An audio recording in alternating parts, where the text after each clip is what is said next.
Okay, so I hope everyone is able to hear me.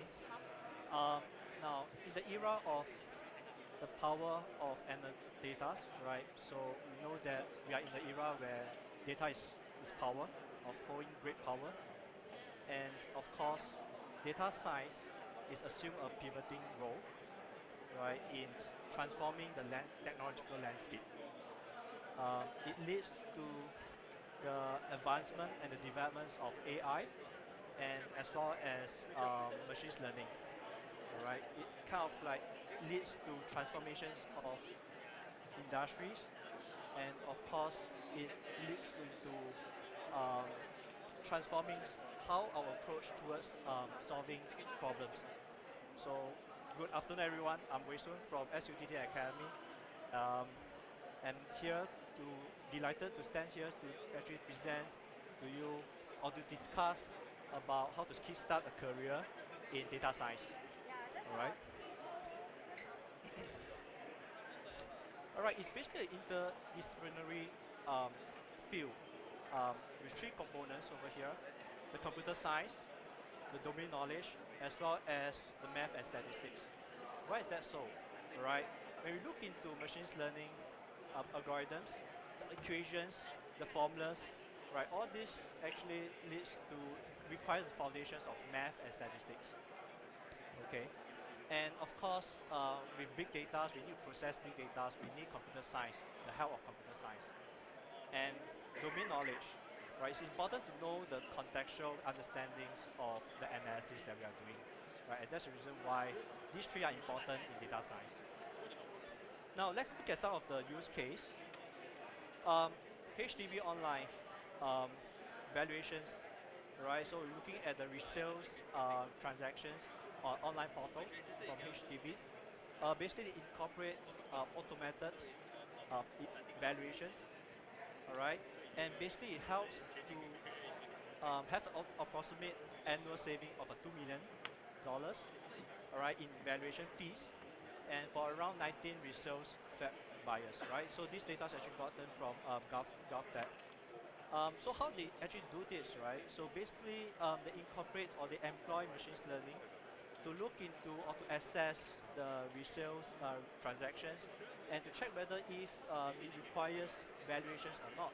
In the case that if it doesn't require valuations, then it really can save the users in terms of paying for the valuation fees, right? Probably a few $100s for users, as well as it save a lead time of 6 days, right? So this is one very good examples of using data science. Now, going into fintechs, right?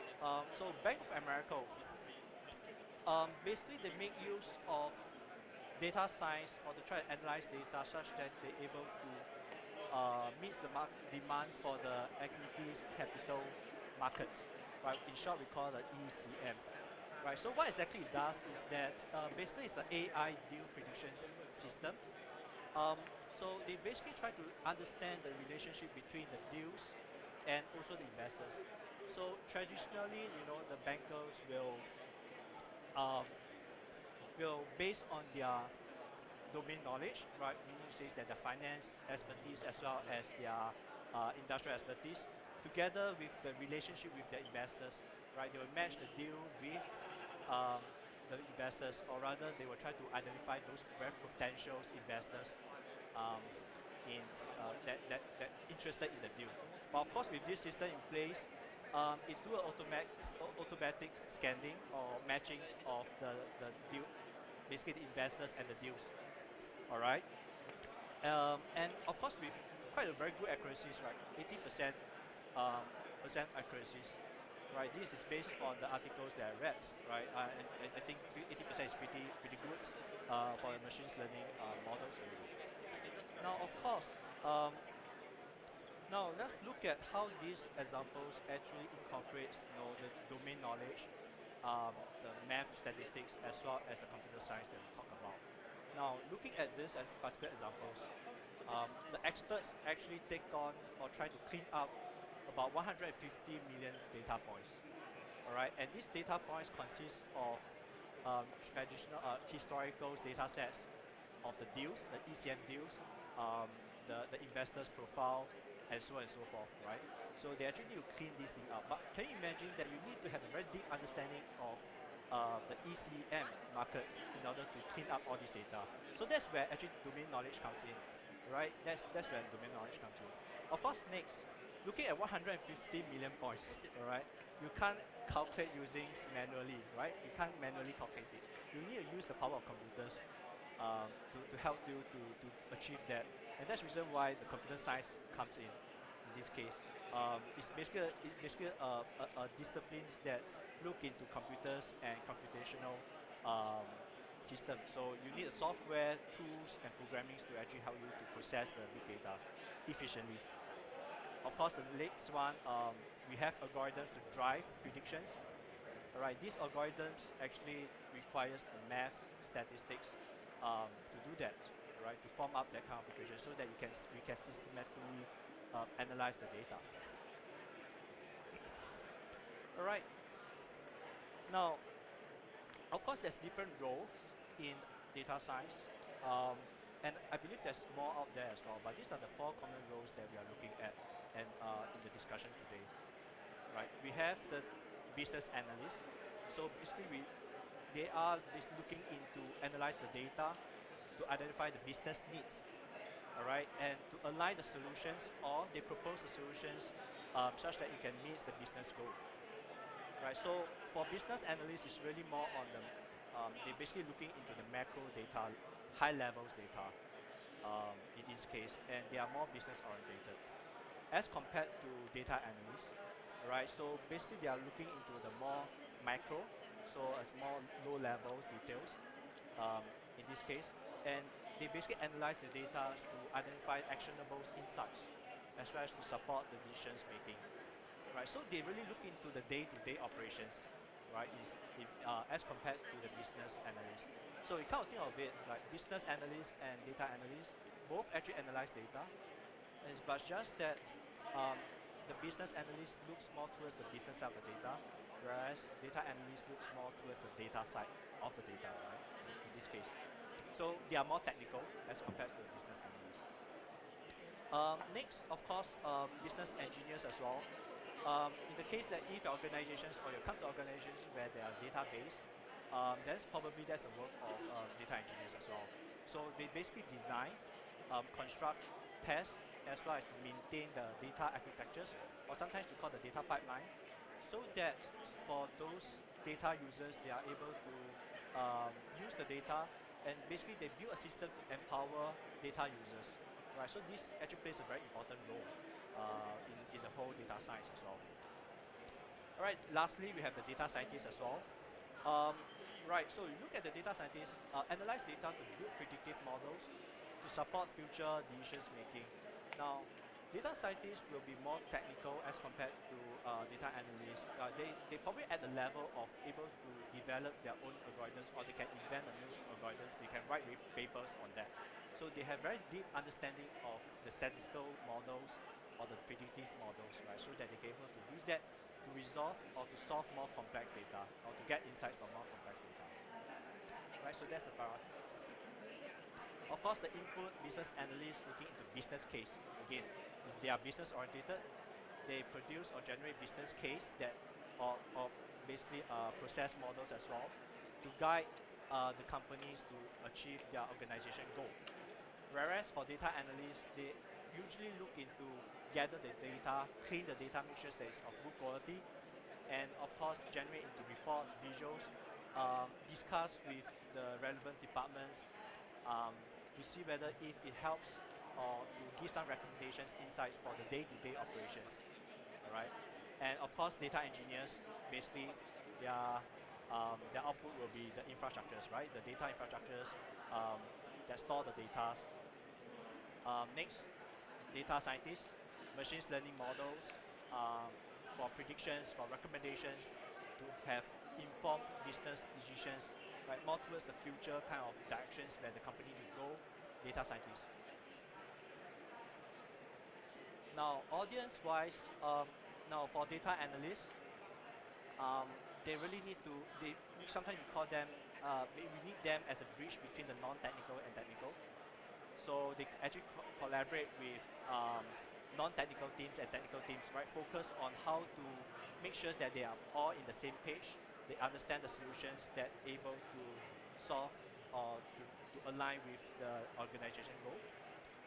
Whereas for data analysts, they usually collaborate with more technical team. So they will work with departments to look into how do they understand the data, or how do they able to clean the data such that the department is able to use it, or maybe they can find certain insights from the data for the teams to use it, right? So again, more to day-to-day operations. Now, data engineers itself need to speak to a lot of stakeholders, basically all the data users, all different departments that requires the data or need to use the data for their analysis or for their own day-to-day consumptions. All right, so they range between data scientists, analysts, IT teams, users as well, right, to ensure the availability as well as the reliability of the data, right, infrastructures. And lastly, we have the data scientists itself. They work closely with the business stakeholders as well, and looking into their needs and try to find some findings, probably some predictions and stuff like that, into actionable strategies. All right. Of course, the skills. Some people ask me whether is programming really required in data science. I would say that yes, it will be good to have to process programming skills. All right. But for some roles in here, it may not be a compulsory kind of skills that is required, because there's a lot of enterprise software to use as well. Right. So for business analysts, it requires a strong communications and problem solving, as well as facilitation skills to facilitate between or to establish the communication between each of the stakeholders. All right. For data analysts, they look into basically skills will be the different data analysis tools, statistical methods, data visuals techniques as well, such as Tableau, SAS, and stuff like that. This enterprise software, but they can also have programming knowledge, so that they can use open source a platform as well, right? Now, data engineers, they really need to know about SQL, Python, and this is just the basic. They also probably need to know other programming language as well, because they actually need the expertise in the database management. They also need to really understand what is exactly the ETL process. All right, how do you extract the data, transform the data, and to load the data? Those challenges are for data engineers. Usually they work with various sources of data, combine the data to blend the data together. And of course, for data scientists itself, programming is really a must, especially for Python and R. That is what we have been very emphasizing on. That's a really compulsory skills for data scientists.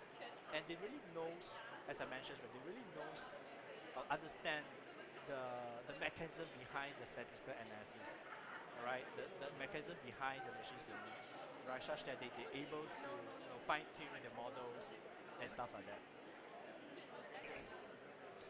Now, actually for me, I pull out job descriptions from the local job portal. So I pull up the job descriptions, quite a number of them, and I pull up into a works cloud, all right? So I just want you to look at this, right? And probably you can raise out a hand if you've got the answers. In this case, what do you think the job, based on the discussions we have, right, based on the keywords that you see here, what do you think that will be the job role that actually matches this? Right, for those that with correct answers, I have some gift for you guys. Right, anyone want to start with this? Now we have actionables. We have actionables insights, data analytics. Anyone? Data scientist? All right. It's actually data analyst. All right, data analyst, but it's a good try. Right, why is that so? Because there's a very big focus on data analytics here, and of course, data visualizations. Right, these are the important skills that is required for that. But anyway, it's a good try. It's very near because of the machine learning, right? Because of that. Now, how about the next one?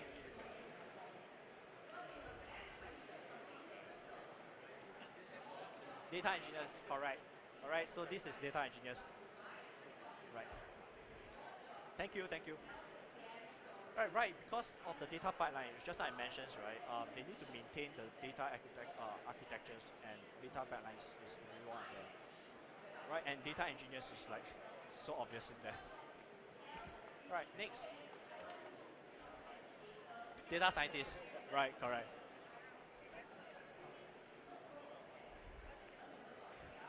Right. So we have data scientists here because of the machine learning algorithms, and it's very obvious in that the artificial intelligence, statistical machines and stuff like that. And you see that there's a scikit-learn, or basically that's one of the package in the Python as well, right? Now, of course, the last one is the giveaway answer, right? So, see who's the fastest now. Business needs. What? What's your answer? Data. Yeah. All right. This is really a giveaway answer. Right. Yes. Correct. So, as I mentioned, right, data analyst, or rather business analyst, looks into the business. We are very business oriented. In this case, the answer is business analyst. Now, I also prepared some data sets here. I really want to check with or discuss with you guys, right? Or rather, maybe I will share a little bit on what's the skills or what's the things that we usually go through at our mind when we try to look into the data, right? Okay, so now we have this data sets. These are simulated data sets. It's a fake data created. Now, always when it comes to looking at data, the first thing is we want to understand what each of the columns means to us. All right. So over here, we have the events ID. Usually we see that as unique identifier. So each of them should be unique. In the case that if there's any duplicates there, it means that chances are there's probably a duplicated event. And you can see what does each row actually means to. It's basically a transaction, events, right? Locations, right? We have latitude and longitude. We have the time. We have the device. So this is actually a location data. In this case, these are location data.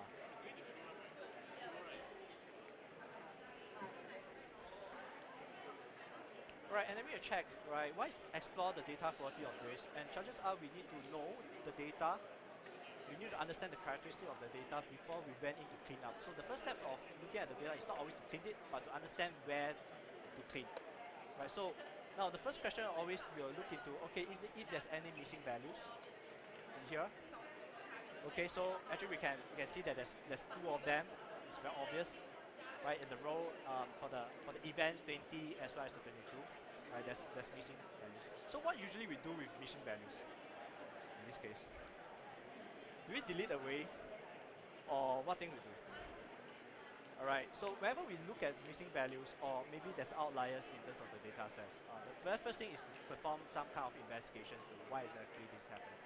All right. Probably when the data come from the raw source to the formats that you have now, there's a lot of process in between, right? And there's a lot of things can happen. System glitch, users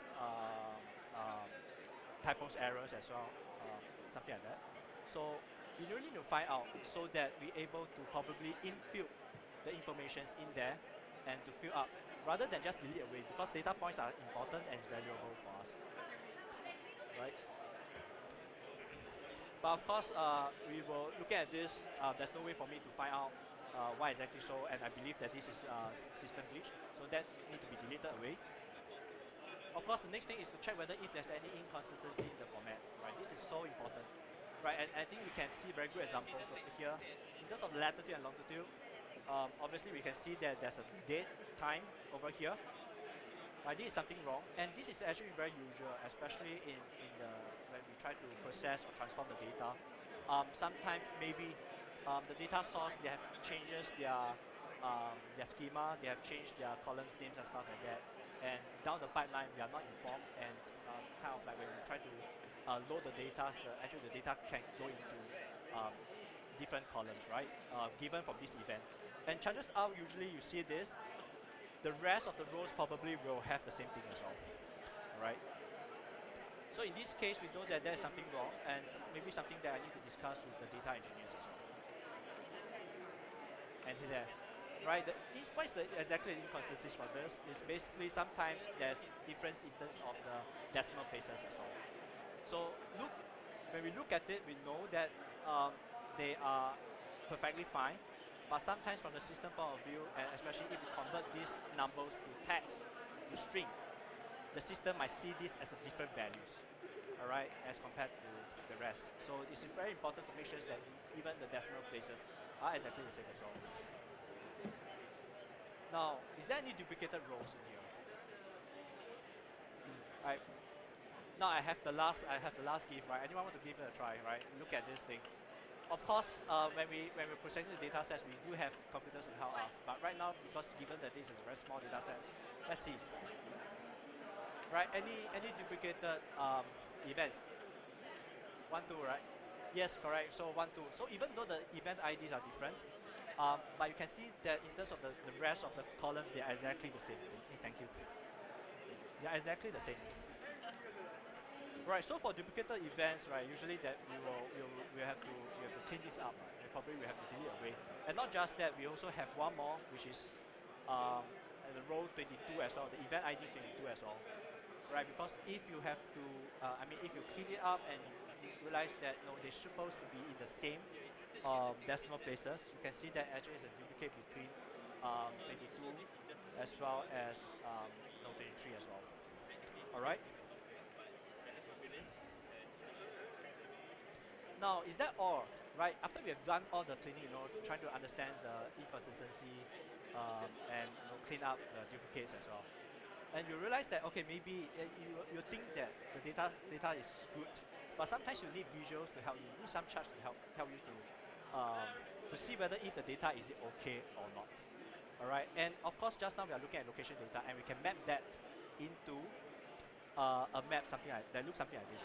And imagine that in the context, we are trying to understand the location or the movement of the people, all right, the movement of the devices. I would see that, yeah, this one looks more visible, right, given the time that we see within 30 minutes. I think it's possible probably to travel around here with a car.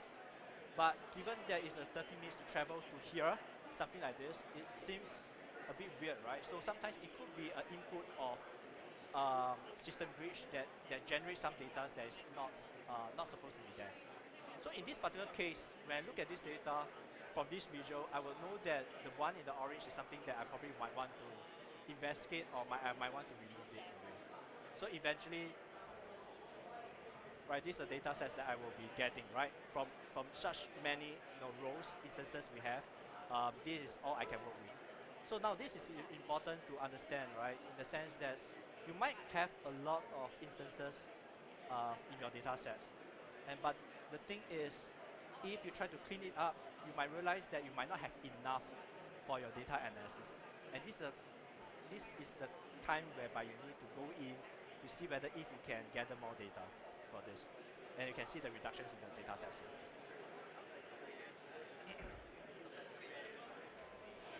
All right, so I think we have briefly looked into the scales, the different roles as well. Now, of course, when you want to pick up skills, as a data analyst or business analyst, right? There's many channels for you to do that, right?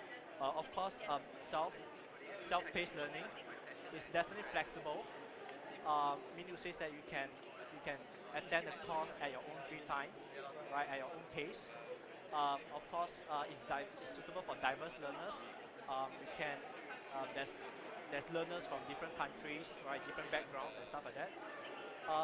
And the thing is, it could be isolation as well. It's very difficult for you to discuss with maybe the lecturers in the YouTube or to have the discussions with your peers in this case. So the learning is very much restricted to yourself unless you can go to forums and have the discussion from there, right? It's possible. Whereas for instructors-led learning, usually this is guided, right, with the expertise from the instructors. So, and of course, there's a real-time interactions. You can ask questions in the classrooms. You can interact with your peers. In the case that if there's any discussions, sometimes networking as well. Of course, it's structured learning as well. The courses is being laid out such that you learn the foundation first before you hook you on to a more complex topics, right? In this case.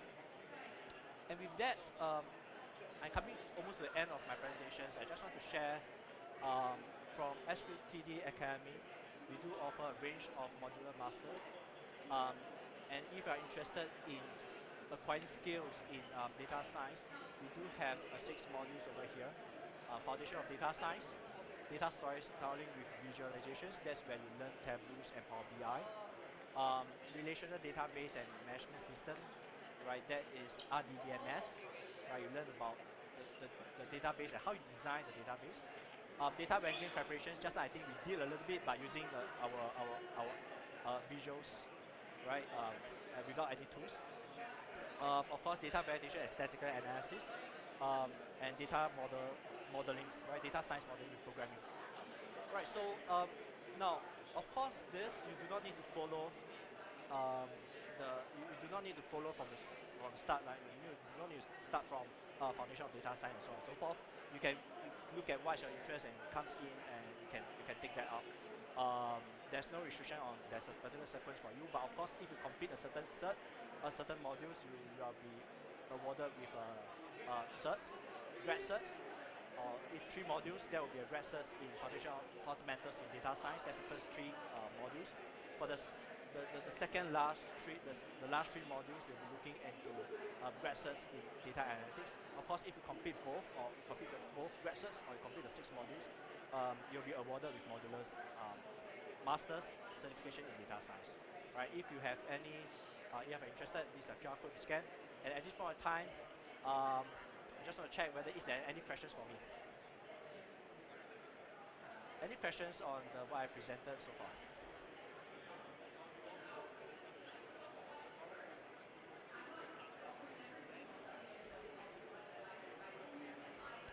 All right, if not, then I hope to see you soon. All right, thanks. Thank you.